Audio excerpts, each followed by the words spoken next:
So handling of return goods அதுதான் பார்க்க போகிறோம். அது என்னென்னா ஃபினிஷ்டான ப்ராடக்ட்டு மேனுஃபேக்சர், டிஸ்ட்ரிபியூட்டர் அல்லது இறக்குமதி பண்ணவங்களுக்கு திருப்பி ரிட்டர்ன் ஆகிறது தான் ரிட்டர்ன் குட்ஸ்னு சொல்லுவோம்.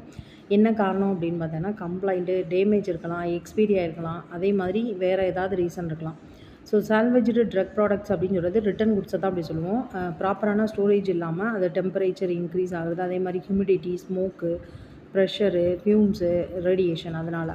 அதே மாதிரி ஃபார்மசூட்டிக்கல் ட்ரக் ப்ராடக்ட்டும் வேரியஸ் ரீசனால் இருக்கலாம். குவாலிட்டி ப்ராப்ளம்ஸு, ஆக்சிடென்டலாக டேமேஜ் ஆகிறது, ஸ்டெபிலிட்டி வந்து இப்போ இல்லாமல் இருக்கிறது, இல்லை ஏதாவது வேறு காரணத்தினாலையும் அந்த மாதிரி இருக்கலாம்.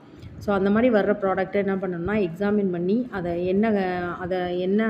எப்போ அனுப்பணும் எல்லா டாக்குமெண்ட்டையும் அதை வந்து செக் பண்ணணும்.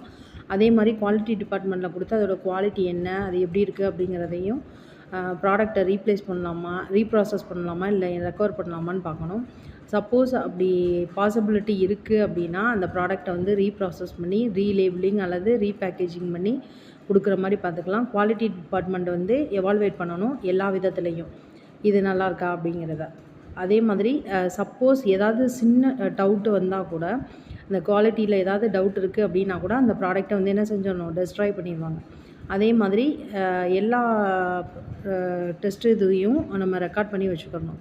அதே மாதிரி அந்த ரிட்டர்ன் ப்ராடக்ட்ஸை வந்து தனியாக செப்பரேட்டான ஏரியாவில் தான் வந்து ஸ்டோர் பண்ணணும். அதே மாதிரி குவாலிட்டி கம்மியாக இருக்குது, திருப்திகரமாக இல்லை அப்படின்னா அதை டெஸ்ட்ராய் பண்ணிடணும். சப்போஸ் குவாலிட்டி இருக்குது அப்படின்னா அதை ரீலேபிளிங், ரீபேக்கேஜிங், ரீசெல்லிங் பண்ணணும் அந்த பர்டிகுலர் பேட்ச் மட்டும்.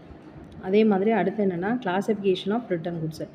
இந்த ரிட்டர்ன் குட்ஸ் வந்து கிளாஸிஃபை பண்ணுறது எப்படின்னா கண்டிஷனை வச்சு பேஸ் பண்ணுறோம். Date of expiry products, damaged primary containers, broken seals or closure primary containers, அதே மாதிரி மல்டிலேட்டட் லேபிள்ஸு, அதாவது சிதைக்கப்பட்டான்னு சொல்லுவோம். அதே மாதிரி சாயில்டு லேபிளிங்னால் அழுக்காகி பாதி அழிஞ்ச மாதிரி இருக்கிறது அதை சொல்லுவோம்.